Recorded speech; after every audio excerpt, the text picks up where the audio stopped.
बस इंसान और ले ले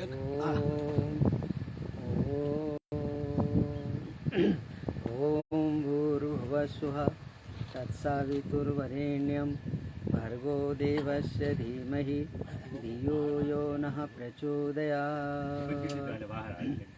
तूने हमें उत्पन्न किया, पालन कर रहा है तू, तुझसे ही पाते प्राण हम, दुखियों के कष्ट हरता है तू।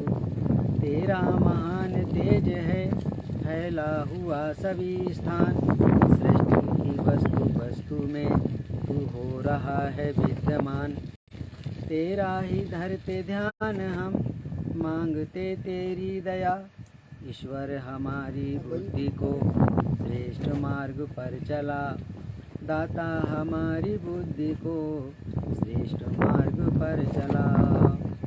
ओम भूर्भुवस्सुः तत्सवितुर्वरेण्यं भर्गो देवस्य धीमहि धियो यो नः प्रचोदयात्।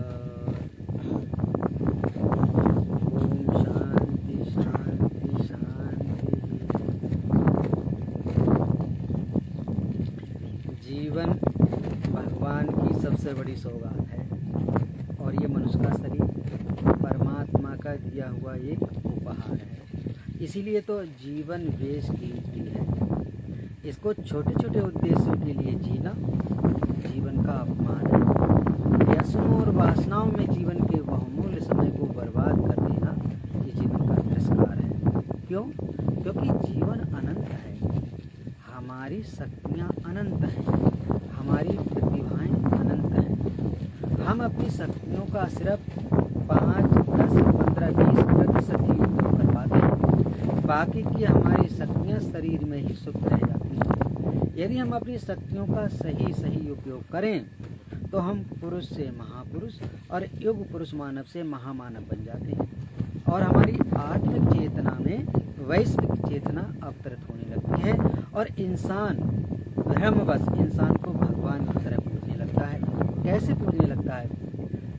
योगीराज भगवान श्री कृष्ण, मर्यादा पुरुषोत्तम श्री राम, गुरु गोविंद सिंह जी महाराज, गुरु नानक देव जी महाराज, स्वामी विवेकानंद, स्वामी दयानंद, गुरुवर गिरजानंद आदि आदि जो महापुरुष हुए हैं, उन सब महापुरुषों में जो शक्तियाँ सन्निहित थीं, जो शक्तियाँ विद्यमान थीं, वो हम सब के अंदर सन्निहित हैं और हम आप सब योगी हैं। और योगी को कभी असहाय या दीनहीन या अकेला नहीं समझना चाहिए, बल्कि प्रतिपल अहम ब्रह्मास्मि, मैं विराट हूँ, मेरा जन्म ही एक महान उद्देश्य को लेकर हुआ है। क्यों? क्योंकि मैं एक व्यक्ति नहीं, मैं एक संस्कृति हूँ, मैं इस परंपरा का संवाहक हूँ। कैसे? जैसे मुझ में धरती जैसा धैर्य, अग्नि जैसा तेज, वायु जैसा वेग, जल जैसी शीतलता और आकाश जैसी विराटता है। क्यों? क्योंकि मेरे हृदय कमल में मेरा प्रभु वास करता है।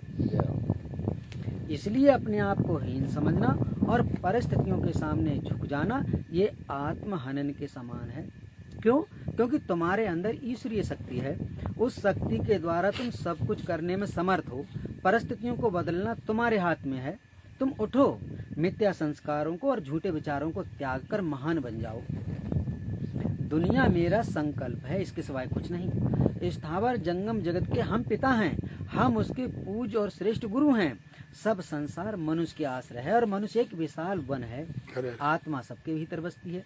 साकार मिथ्या है, निराकार सत्य है। सारा जगत निराकार है और सब जगत को एक शिव समझो। सब जगत को एक शिव समझो। निर्द्वंद रहे, निशंक रहे, निर्भय सदा निष्काम रहे। चिंता कभी मत कीजिए, जो होए होने दीजिए। जड़ चेतन स्थावर जंगम संपूर्ण चराचर जगत एक ब्रह्म है और वह ब्रह्म तुम हो। कोई भी शक्ति इसमें बाधा नहीं डाल सकती। राजा, देव, दानव कोई भी तुम्हारे विरुद्ध खड़े नहीं हो सकते। तुम्हारी शंकाएं और भय ही तुम्हारे जीवन को नष्ट करती हैं। जितना अपने अंदर भय और शंका को स्थान दोगे उतने ही तुम उन्नति से दूर पड़े रहोगे, क्योंकि सदा सम रहने की तपस्या के आगे बाकी की सब तपस्याएं छोटी हो जाती हैं। सदा प्रसन्न रहने की कुंजी के आगे बाकी की सब कुंजियां छोटी हो जाती हैं, और आत्मज्ञान के आगे और सब ज्ञान छोटे हो जाते हैं। तुम्हारे स्वरूप के भय से